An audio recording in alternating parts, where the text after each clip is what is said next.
Parce qu'étudier la Torah, on peut le faire à Paris, on peut le faire à Sarcelles, on peut le faire à Neuilly, pourquoi pas? Alors, être juif, c'est pas seulement étudier la Torah. Être juif, c'est appliquer la Torah comme peuple en Eretz Israël. Alors, on étudie la Torah pour l'appliquer. On n'étudie pas la Torah seulement pour l'étudier. On va continuer avec le troisième intervenant de cette soirée. On vous l'a dit, au cœur d'Israël. À chaque fois de cette série, on a l'occasion d'avoir un rave, un citoyen qui s'est engagé, c'était Youssef Evalé, un soldat, Jonas Farouz. Et maintenant, on a le plaisir d'avoir le Nassi de la Yeshiva Techel Eliyahu, le rave Shaoul David Bochko. Juste avant de donner la parole, je rappelle que c'est la campagne de dons de l'IDMOD pendant 3 jours. Donc, si vous voulez faire un don, n'hésitez pas, appelez-nous, envoyez des WhatsApp, des mails et on vous donnera la façon de pouvoir faire un don. Erev Tov, Arav. Erev Tov, bonsoir à tous. Il y a quelques semaines, on a entendu le Rishon Lezion qui s'est exprimé et qui a dit des choses intéressantes et pour certains qui étaient difficiles. Il a dit que si on demandait aux orthodoxes de les Gaïs, aux orthodoxes de s'enrôler dans l'armée, alors ils décideraient de partir d'Israël. Et suite à ça, vous avez réagi. Et avant de dire quelle réaction, est-ce que vous les cours, etc., ce que vous avez écrit, vous exprimez pas tout le temps sur ce style de sujet de façon publique. Vous êtes un homme de shalom. Pourquoi avoir décidé oui, de faire des cours, oui, de parler de ces sujets, que c'est des sujets qui sont très sensibles. Pourquoi avoir décidé de s'engager de façon publique et de prendre la parole aux citoyens israéliens? Bon, parce que nous avons une responsabilité. Nous éduquons les jeunes. Et les jeunes entendent, le grand rabbin d'Israël nous dit, ben, on va descendre en Israël si ce n'est pas exactement comme on le veut. Ben, en fait, je n'ai pas parlé de cela. Pourquoi? Parce que ça me faisait trop mal. Parce que en disant qu'on va quitter Israël, si l'État ne fait pas comme je le demande, eh bien, on nous dit que finalement, l'État d'Israël, ce n'est pas important. Pour moi, je peux vivre en Angleterre, je peux vivre en Pologne, je peux vivre à Constantine, et il y avait ou peut-être en Iran, et, parce que ce qui compte, moi, c'est une chose, que je m'assieds devant ma Gemara et que j'étudie la Torah. Alors, ce message-là, en fait, je ne l'ai pas écrit dans l'article en question, mais comme c'est ça que vous avez mentionné, eh bien, j'en parle maintenant. C'est quelque chose qui donne, c'est comme pour dire que ce pays n'est pas le nôtre. Et si on peut descendre parce que les choses ne sont pas comme je le désire, eh bien, finalement, Eretz Israël, l'État d'Israël n'est pas une véritable valeur. Moi, si ce n'était pas le grand rabbin d'Israël, c'est pas grave, chacun dit ce qu'il a envie. Mais en tant que grand rabbin d'Israël, eh bien, c'est un encouragement pour tous ceux qui disent qu'est-ce qu'on fait dans ce pays. Parce qu'étudier la Torah, on peut le faire à Paris, on peut le faire à Sarcelles, on peut le faire à Neuilly, pourquoi pas. Alors, être juif, c'est pas seulement étudier la Torah. Être juif, c'est appliquer la Torah comme peuple en Eretz Israël. Alors, on étudie la Torah pour l'appliquer. On n'étudie pas la Torah seulement pour l'étudier. Donc, c'est un point extrêmement important. Et comme j'ai des élèves, et beaucoup, donc, qui écoutent et qui peuvent être interloqués, qui peuvent se poser la question, peut-être que l'on fait mal, alors j'ai décidé que c'est de mon devoir de donner les sources pour renforcer notre position. Je l'ai fait avec beaucoup de respect, je n'ai pas dit le moindre mot désobligeant, chas shalom, je respecte tout le monde, même ceux qui ne sont pas d'accord avec moi. Je respecte les gauchistes, alors à plus forte raison que je respecte le grand rabbin d'Israël, je respecte tout le monde. Mais notre opinion, il faut l'expliquer et le dire clairement, sans détour. Si, alors justement, c'est ce rôle d'éducateur, de Mechaner, de Rosh Yeshiva, de Nassi Yeshiva qui vous a poussé à écrire et à vous exprimer. Et dans l'article que vous avez publié, il y a là-bas deux points importants. Et donc, le Rav Yitzhak Yosef dit finalement, regardez, si on regarde la Torah et si on regarde le Rambam, finalement, on sait qu'il y avait toujours un Shevet, qu'il y a eu toujours une tribu qui s'appelait la tribu des Lévi'im, qui n'a pas reçu de Nachala, qui n'a pas reçu de part dans Israël et donc qui ne faisait pas la guerre et qui était consacré tout le temps à l'étude de la Torah et au temple. Et c'est finalement sur cette idée-là qu'il y a un Shevet Lévi, une tribu de Lévi, qui, elle, est exemptée du service militaire. Est-ce que vous voulez nous développer comment le Rav Yosef a compris ce Rambam et comment vous Vous expliquez ça savez, de avant façon de rapide? lire le Rambam, il faut lire la Torah. Abraham ne s'est pas battu. La première chose que fait Abraham lorsqu'il entend que son neveu qui était malhonnête, qui était un voleur, qui a choisi d'aller habiter chez Sodome, il entend qu'il était fait prisonnier. Abraham Avinu, qui devait étudier la Torah autant que tout le monde. Il étudiait dans la yeshiva de Shem Be'ever, nous rapporte le Midrash. Eh bien, qu'est-ce qu'il fait? Il quitte tout et il fait la guerre pour sauver son neveu. Nous voyons Abraham, Moshe Rabbeinu, notre grand Moshe Rabbeinu, celui qui nous a donné la Torah, le plus grand des prophètes d'Israël. Eh bien, quelle est la première histoire qu'on nous raconte? Un juif en danger, il l'a sauvé. Il est sorti de son palais et il voit un Égyptien qui frappe un juif. Qu'est-ce qu'il fait? Eh bien, il tue l'Égyptien et sauve le juif. Deuxième chose, on nous raconte une deuxième histoire. La troisième histoire, il y a deux juifs qui se disputent, il y a paix entre eux. Et puis la troisième histoire, c'est qu'il y a des gens, c'est même pas un juif, il y a des bergères qui sont attaquées par des bergers. Qu'est-ce que fait Moshe Rabbeinu? Eh bien, il va les sauver. Qui est-ce qui fait la guerre contre Amalek? Si ce n'est Yeshua, qui était le plus grand matmid, je ne sais pas comment on dit en français, matmid, le plus grand sérieux dans l'étude de la Torah. Eh bien, Loyamish mitoch haoel, il ne quittait pas le Beth Midrash, nous dit la Torah. Eh bien, c'est lui qui est choisi pour faire la guerre de conquête d'Israël. Et c'est lui qui est choisi pour faire la guerre contre Amalek. Et nous voyons dans Divrei Yamim, et parmi les soldats de David Ameller, il y avait des Lévi'im. Donc, c'est contraire à toute la Torah. Et c'est de nous dire que les Lévi'im ne font pas la guerre. Le Rambam en question ne nous dit pas que Rav, les Lévi'im ne font pas la guerre, ça je l'ai écrit dans mon article. Rav, C'est marqué qu'ils ne font pas juste, la guerre de la conquête parce qu'ils n'ont pas une part dans la conquête. Mais qu'est-ce que font les Lévi'im? Ils servent le peuple. Ils défendent le Beth Amikdash. Ils ne sont pas seulement au Beth Midrash. Ils font le service au temple. Ils travaillent. D'ailleurs, il y a bien sûr qu'il y a des gens qui doivent être, qu'on doit exempter. Il faut peut-être un prof dans une école. Il ne faut pas que les enfants soient perdus. Mais bien entendu, il n'a pas, en personne ne parle tout le monde. Ça n'a pas de sens. Des gens qui raisonnables. On comprend qu'il y a des gens qui soit qui peuvent pas, soit qui ne sont pas capables, ou qu'on a besoin pour quelque chose d'autre. C'est vrai, mais c'est pas vrai de manière collective. C'est pas vrai de manière idéologique. C'est vrai de manière individuelle. justement, vous avez parlé de Yoshua, de David Ameller, de Abraham, et même dans les juges, on voit souvent ça, des gens qui sont une très grande Yirat Shamayim, une très grande crainte de Dieu, des Talmidei Chachamim, des gens qui sont ancrés dans l'étude et qui, d'un autre côté, savent également aller à la guerre. Et quand moi j'ai lu l'article que vous avez écrit, ça m'a rappelé, je crois, une anecdote d'un de vos parents qui devait cacher le Tanakh.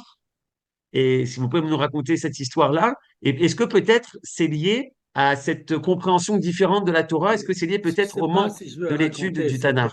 je sais pas si je veux raconter cet épisode. Enfin, dirons les choses peut-être en cours, sans tout raconter. Mon grand-père, Zichrono Livracha, eh bien, a été éduqué dans des chibotes lituaniennes, enfin, il y a son temps, qui se sont opposés à l'époque à la création de l'État d'Israël. Et, et lui, il a eu un grand amour d'Israël. La question de savoir d'où c'est venu. Eh bien, la réponse c'est qu'il étudiait le Tanakh. Hein. Je raconte pas tous les détails parce que c'est pas important, c'est pas bien. On va peut-être penser du mal de certains juifs et je n'ai aucune intention. Mais c'est un homme qui a étudié le Tanakh. Il avait le Tanakh toujours avec lui. Et le Tanakh, eh bien, il nous lie avec Eretz Israël. Dès le premier rachis de la Torah. Le premier rachis de la Torah, qu'est-ce qu'il nous dit? C'est que Dieu a créé le ciel et la terre. Et Rabbi Yitzhak, le rachis, rapporte la question de Rabbi Yitzhak. Mais ce qui est important, c'est la halakha, c'est d'étudier le Midrash. Pourquoi est-ce qu'on nous raconte que Dieu a créé le monde? Eh bien, nous dit Rashi, c'est que lorsqu'un jour viendront le monde entier, tous ceux qui sont alentours. On a entendu Macron l'autre jour, arrêtez la guerre, arrêtez la guerre, arrêtez la guerre. C'est méchant. Eh bien, les gens vous diront, vous avez volé une terre. Eh bien, c'est Dieu qui a créé le monde. Et cette terre, il nous a, dès l'origine, elle a été attribuée au peuple juif. Elle a été attribuée au peuple juif. Et première chose que Dieu dit à Abraham, Lech Lecha. Alors, celui qui lit la Torah, celui j'ai lu dernièrement Ezra et Nehemia, magnifique, comment ces gens qui étaient des tout grands tzadikim, eh bien, comment ils ont reconstruit le temple. Alors, il y avait à l'époque des gens qui se sont opposés. Il y avait les Arabes, il y avait des Arabes, il y avait des Moabites, il y avait toutes sortes, toutes sortes, toutes sortes. Alors, ils ont dû se battre. Et là, ça nous dit qu'ils avaient, ils construisaient la muraille et puis qu'ils travaillaient la moitié du temps avec une arme, la moitié du temps avec une pelle dans l'autre main. Notre histoire est une histoire qui n'est pas l'histoire seulement du Beth Midrash. Maintenant, il faut être melametzrout. Il faut expliquer pourquoi le monde orthodoxe est comme il est. Il faut expliquer, il faut comprendre. Parce que si on ne comprend pas, on peut, chas v'shalom, avoir des mauvais sentiments envers des juifs. Chas v'shalom, il ne faut pas. Il faut aimer tous les juifs, et sans exception. Parce qu'il y a des gens, moi j'en suis par exemple après que le Rav avait dit ce qu'il avait dit, il y a des gens qui avaient perdu un enfant matin. Il m'a dit, mais comment il faut crier, demander sa démission, comment ils ont leur enfant qui meurt, et puis on dit non, et puis celui qui réussit, c'est grâce à un monsieur qui étudie dans un Beth Midrash. Enfin, c'est des choses qui font mal aux gens. Alors, il faut comprendre. Alors, la compréhension, elle est de refus dès l'origine du monde orthodoxe, la création de l'État d'Israël. Il faut comprendre. Le monde orthodoxe n'a pas accepté l'idée que le peuple juif revienne sur sa terre avant la venue du Mashiach, si ça ne se fait pas par une intervention divine. Il y avait des tout grands qui ont pensé comme cela avant la guerre, et qui se sont opposés aux sionistes, qui se sont opposés au Rav Kook, qui se sont opposés de manière même violente. Alors, ce sont un héritage de cet enseignement. Alors, en général, il n'y avait pas cet enseignement dans le monde séfarade. Les rabbins séfarades n'ont jamais été de cet extrême. Mais dans la dernière génération, le monde séfarade, un certain monde séfarade, pas tous, un certain monde séfarade a été influencé par le judaïsme qui est venu d'Europe, qui est venu de l'Europe de l'Est, et même encore plus extrême, un Rav de Chasse qui a dit dernièrement, non seulement que ceux qui étudient ne doivent pas faire l'armée, même ceux qui n'étudient pas ne doivent pas faire l'armée. C'est-à-dire, pour nous, c'est étudier la Torah, c'est ça être juif, c'est étudier la Torah. Pas important si c'est à Jérusalem, tant mieux si c'est à Jérusalem. Mais voilà, mais si c'est pas à Jérusalem, si c'est à Sarcelles, c'est bien aussi. Non, c'est pas bien aussi. Nous avons une mitzvah d'habiter en Israël. Nous devons vivre en Israël. Et nous ne pouvons pas vivre en Israël si nous ne défendons pas notre pays. Et si nous ne défendons pas notre pays, eh bien, on ne pourra pas vivre non plus ailleurs. Vous savez, c'est pas seulement en Europe qu'on nous a persécutés. On nous a persécutés aussi en Afrique du Nord. Il y a aussi eu des pogroms à Constantine. Il y a des soldats qui sont venus dans les maisons des Juifs et puis qui ont tué tous les Juifs. Comme ce qu'ont fait ce qu'ont fait le Hamas. C'est pas nouveau pour nous. C'est partout, c'est dans le monde entier. Alors nous devons nous défendre. Alors pourquoi nous devons nous défendre? C'est une obligation quand même d'abord naturelle, essentielle, en plus que c'est une mitzvah de la Torah. Et parce que j'étudie la Torah, je dois l'accomplir. J'étudie pas la Torah pour ne pas l'accomplir. C'est marqué qui est défendre son peuple. Il n'y a pas besoin que ce soit marqué, mais c'est marqué que c'est milchemet mitzvah. C'est même marqué que milchemet mitzvah, tout le monde doit y aller. Les Shevet Lévi, la seule guerre qu'ils n'ont pas fait, c'était la guerre de la conquête d'Israël, puisqu'ils n'ont pas eu le droit d'avoir part au butin et à une part du pays. Et voilà, ça c'est très important de comprendre cela. Maintenant, la deuxième raison pour les comprendre, et ça je les comprends, c'est-à-dire dans le mode de vie qu'ils vivent, il y a quelque chose d'extrêmement important. Ils vivent avec un point essentiel qui est que c'est le rabbin qui décide de tout. C'est, même avant les élections, vous pouvez voir des affiches, vous devez voter tel parti parce que le rabbin a dit qu'il faut voter tel parti. C'est des choses qu'on n'entend pas chez nous. Chacun il fait ce qu'il veut. Alors, il y a sans aucun doute une crainte que dès le moment que ces jeunes eh bien, seront sous la tutelle qui n'est pas uniquement la leur, eh bien, peut-être qui ne vont pas rester exactement dans la ligne qui est la leur. Donc, je comprends la difficulté. C'est très difficile. Et puis, euh, donc, c'est deux raisons, c'est-à-dire cette éducation qui vient depuis avant la création de l'État d'Israël, qui est une grande reconnaissance de l'État d'Israël. Vous savez, pendant très très longtemps, encore jusqu'à dernièrement, les ministres d'Agudat Israël n'étaient pas ministres, mais seulement vice-ministres, parce qu'il n'y a pas une véritable reconnaissance de l'État. Et ça, c'est le problème de fond. C'est le problème de fond. Maintenant, il y a, Baruch Hashem, des évolutions très, très, très importantes et très, très positives. C'est toujours ça qu'il faut voir. Il faut voir le côté positif. Il y a des évolutions positives et il faut essayer de trouver de dialoguer entre les deux parties. Bon, ça, c'est pas mon travail, mais moi, mon travail, c'est de dire à nos élèves que ce qu'ils font, c'est bien. Voilà, c'est surtout ça. Les gens qui nous entendent, qu'il n'y ait pas de doute que ce qu'ils font, c'est respecter la Torah, c'est accomplir la Torah. Rav, vous avez soulevé justement une difficulté au niveau peut-être éducatif en fait.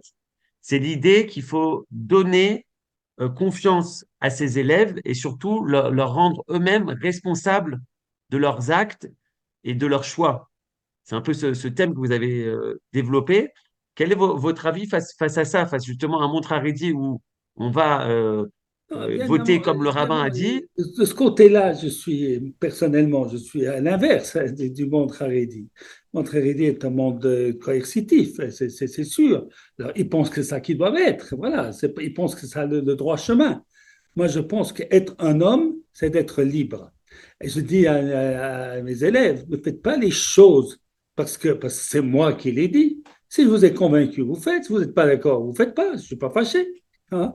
Il y a un ancien élève qui a dit qui donnait un don à la yeshiva, qui n'a pas aimé une de mes responsables. Elle a dit, ben, j'arrête d'aider la yeshiva. Alors j'ai dit, bon, j'ai réussi mon éducation. C'est quelqu'un qui est libre de penser autrement que moi. Et c'est vraiment très bien. Voilà, et c'est vraiment très bien. Alors voilà, c'est pour ça que ça, c'est vrai que c'est une grande différence. Moi, je pense que être un homme, c'est être libre de ses choix. Et je pense que l'éducation, c'est de rendre les hommes libres. Hein. D'ailleurs, mon père, dans le souvenir soit béni, lorsque j'étais enfant, il m'a dit lui-même, ne fais pas les choses parce que c'est moi qui te l'ai dit, mais parce que tu en es convaincu. Alors, bien entendu, il y a la tradition, il faut pas aller, il faut dans toutes les choses, il faut pas exagérer, bien entendu, il faut pas exagérer. On doit respecter les rabbinim, on doit respecter les parents, on doit continuer la voie. Tout ça, c'est bien entendu. Mais sans faire perdre l'esprit de responsabilité et de choix de chacun. Déjà, quand on vous écoute, déjà, on est convaincu, donc ça, c'est bien. Mais le dernier point, c'est dans cet article, vous finissez par ce thème, à Torah va'amaaseh uchim ze beze. La Torah et l'action, finalement, sont imbriqués l'un dans l'autre. Quelle difficulté a aujourd'hui certaines personnes à comprendre cette idée que et l'action et la Torah vont de main et vont ensemble? Je ne peux pas comprendre, parce que c'est un fondement du judaïsme. La Gemara nous raconte à la fin du premier chapitre de Kiddushin qu'il y a eu une grande discussion entre Rabbi Tarfon et Rabbi Akiva. Qu'est-ce qui est plus important? Est-ce que c'est l'action qui est plus importante ou bien c'est l'étude qui est le plus important? Et la Gemara nous dit, et la Gemara nous répond, voilà, elle nous répond de la manière suivante, eh bien, Gadol alimud amevi l'idée maaseh. Grand est l'étude qui amène à l'action. Ça, c'est l'étude. La vraie étude, c'est celle qui nous amène à vivre ce que nous avons étudié. Voilà, il y a double sens maintenant, je ne sais pas pourquoi. Et bon, j'ai apporté des textes là que vous avez mis en, voilà, qui disent exactement cette idée, et que toute, Gemara nous dit, tout celui, la Mishnah, dans Pirkei Avot, tout celui qui a plus de sagesse que d'action, eh bien, il viendra un vent, il va tout écraser, va tout déraciner. Tandis que celui qui a plus d'action que d'études, eh bien, ça tient. Ça va ensemble. D'ailleurs, ça me semble tellement évident. Donc, c'est pour ça que pour comprendre, c'est parce que finalement, on n'a pas accepté l'État d'Israël. Pour l'État d'Israël, voilà, on est encore en galoute. D'ailleurs, ils vous le disent, on est encore en galoute. On est en galoute encore pire, c'est un galoute dans la maison du roi. Je pense que des choses que vous avez dû entendre parfois. Non, on n'est pas en galoute, on est en Israël, parce qu'on est rentré en Israël, alors on n'est pas en galoute. La France, c'est la galoute, Israël, c'est pas la galoute. Maintenant, il faut étudier la Torah partout. Il faut étudier la Torah en Israël, il faut étudier la Torah lorsqu'on est en Chutz Laaretz, il faut étudier lorsqu'on va à l'armée, il faut étudier lorsqu'on travaille, il faut étudier toute sa vie, il faut étudier lorsqu'on est jeune, il faut étudier lorsqu'on est vieux. Rambam nous explique qu'on commence à étudier, la mitzvah d'étude de la Torah commence dès que l'enfant sait parler. Son père lui enseigne Torah, Siva, Lanu, Moshe, Morasha, Kilat, Yaakov. C'est la première chose qu'on enseigne.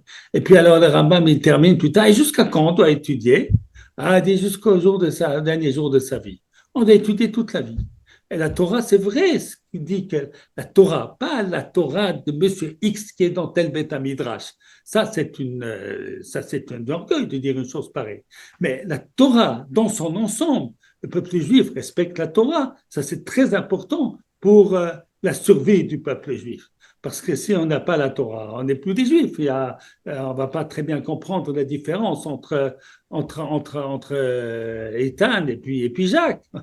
Donc il faut, c'est ce qui fait notre identité, c'est la Torah. Je suis d'accord que la Torah fait notre identité, bien entendu, mais c'est notre identité d'étudier la Torah et de la vivre.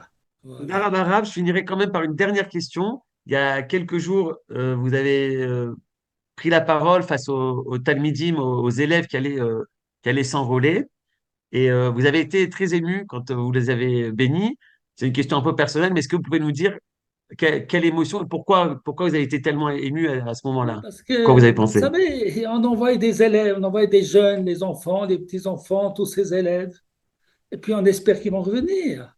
Ça veut dire, ils font le vrai sacrifice. Ils sont prêts à tout. Pour qui? Pour moi, pour vous, pour nous tous. Je les aime. Et je les aime d'un amour fou. J'aime tous les juifs. Mais ceux qui vont nous défendre, je les aime spécialement. Parce que c'est extraordinaire. C'est une Kedusha. Je leur ai dit, vous êtes des Kedoshim, vous êtes une Kedusha extraordinaire. À 18 ans, eh bien, au lieu de faire 2 ans d'armée et terminer, 2 ans et demi, c'est 2 ans, 8 mois, eh bien, ils vont étudier 2 ans. C'est des garçons qui ont pris 2 ans de shiva sur eux avant de faire l'armée. Maintenant, on a dû parce qu'il n'y a pas assez d'hommes à l'armée. Vous savez, vous comprenez de ce qu'on a parlé. Il y a des gens qui souffrent du fait qu'il n'y a pas assez de soldats. Prenez ces jeunes qui, au lieu de faire 2 ans, font 1 année et demie parce qu'il n'y a pas assez de gens à l'armée. Un petit-fils qui était dans une mechina. Mechina, c'est préparatoire à l'armée. C'est quoi? C'est 1 année de préparation spirituelle avant l'armée.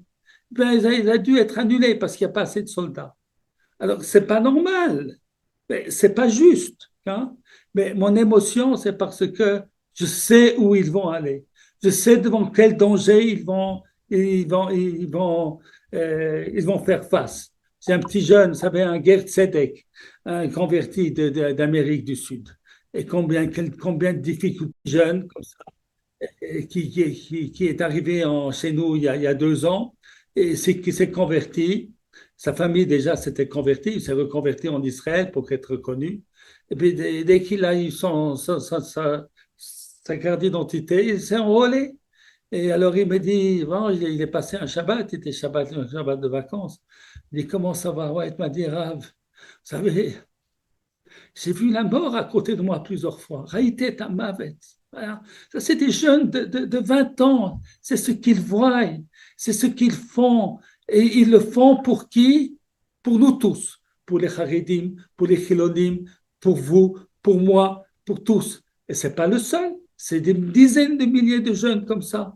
Eh bien, euh, vraiment, j'espère, je souhaite, je prie à Kodesh Baruch Hu, comme je leur ai dit, qu'il n'ait pas une srita, qu'il ne soit pas blessé, qu'il ne leur arrive rien.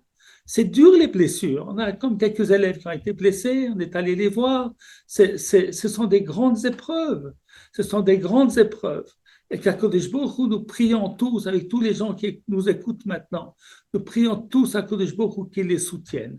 Et puis qu'ils sentent que ce qu'ils font, c'est juste. Pas leur dire non, non, non, ce que vous faites, la victoire, c'est pas à cause de vous, c'est à cause d'autres personnes. Pas gentil de dire ça à quelqu'un. Vous savez, peut-être ça va terminer avec ça. J'étais visiter des soldats parmi nos élèves, puis à l'entrée avec des petits gâteaux, et à l'entrée de la base, je vois un soldat qui n'est pas religieux de manière évidente. Ah, je lui dis, voilà, je te remercie. Grâce à toi, je peux vivre tranquillement. Voilà. Baruch Hashem, je te remercie. Alors lui il me dit, non, non, non, monsieur, c'est vous. Moi, je vous remercie à vous parce que vous étudiez la Torah. C'est ce que chacun doit dire. Chacun doit dire, c'est grâce à l'autre. Voilà, c'est grâce à l'autre. Je te remercie. C'est bien. Voilà, c'est bien. Bon, moi, je ne le fais pas parce que je dois étudier la Torah. Moi, je ne le fais pas parce que je ne peux pas. Moi, je ne le fais pas, j'ai peur de ne pas devenir religieux. Mais je te remercie.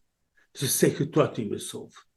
Et, et voilà. Et vraiment, avec nous tous qui sont là, qui nous écoutons et qui nous écouteront peut-être après, eh bien, prions tous pour tous ces jeunes, pour tout Am Israël. Am Israël est en danger. Nous avons des ennemis de tous les côtés. Et il y a des grands pays qui nous menacent de ne pas nous donner, de ne pas de faire des embargos d'armes. Ils ont appris ça de Gaulle il y a 50 ans, qui a fait l'embargo des armes pour Israël. Il a fait l'embargo d'armes pour Israël et Israël est toujours là. Et il est encore beaucoup plus puissant que ce qu'il était. Alors nous vivons des épreuves, mais nous savons avec certitude, on ne peut pas avoir certitude sur chaque individu, ça nous ne savons pas, et qui va devoir faire le sacrifice. Mais pour l'ensemble de notre communauté, la communauté d'Israël, Netzar Israël, lo yishaker v'lo yenachem, le Kodesh Baruch Hu, qui est l'éternité d'Israël, ne va pas nous laisser tomber dans ces moments difficiles. On a vécu depuis que le peuple plus juif existait, on a vécu Laban, on a vécu Esav, on a vécu Pharaon, on a vécu les persécutions, on a vécu les pogroms, on a vécu les humiliations, on a vécu Auschwitz, on a tout vécu. Et on est toujours là. Et depuis l'État d'Israël, on a vécu beaucoup, beaucoup de guerres. Et voilà, ben, Bezrat Hashem, on va s'en sortir, on est sûr qu'on va s'en sortir, mais pour cela, il faut se battre. Et mal à saute. Voilà. Alors, je vous remercie. Merci beaucoup, Rabochko, pour ces paroles de Voilà. sagesse et de réconfort. Kol Voilà. Tov. Kol Tov.